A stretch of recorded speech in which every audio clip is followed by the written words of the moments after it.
Good morning, this is Pastor Mike here in the study. I'm in the book of 1 Samuel, chapter number 14. And in this account, Saul has not long been king of Israel. His son Jonathan is a commander in his army. Jonathan has his armor bearer with him, and they're doing some reconnaissance.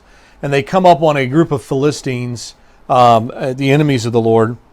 And they see these men, and about 20 of them or so in a field, and they see them and they're thinking, you know what, we should probably just go over there and take these guys on, and they're constantly giving us trouble anyway.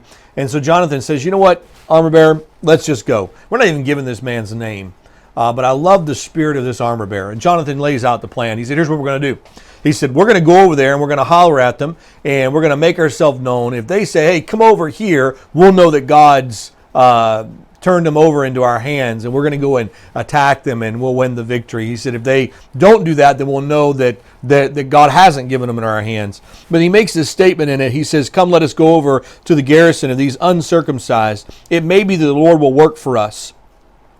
For nothing can hinder the Lord from saving by many or by few. And Jonathan understood that it was not God.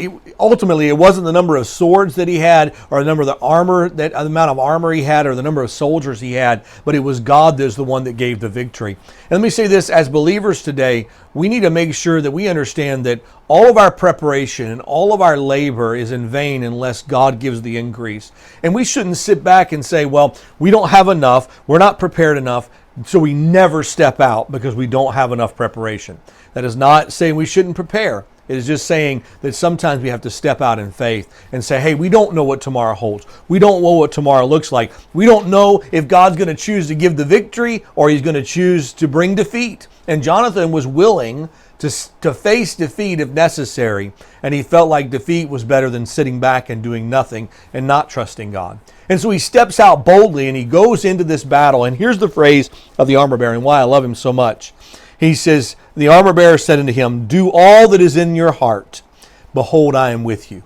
And the idea here, he said, man, whatever God's put on your heart to do, let's go do it together. And he said, and you just go and do it, and I'll be right there with you the whole time. And the Bible says that they fell before Jonathan, and his armor bearer slew them. And it was just a battle. They killed all 20 soldiers there in that one field, and it sparked a revival of courage in the hearts of the nation of Israel. And a battle started that day that Israel eventually won because of the courage of Jonathan and his armor bearer to say, hey, look, we don't know what tomorrow holds. We don't know what it's going to look like when we step out, but we're going to step out by faith and let God give the increase.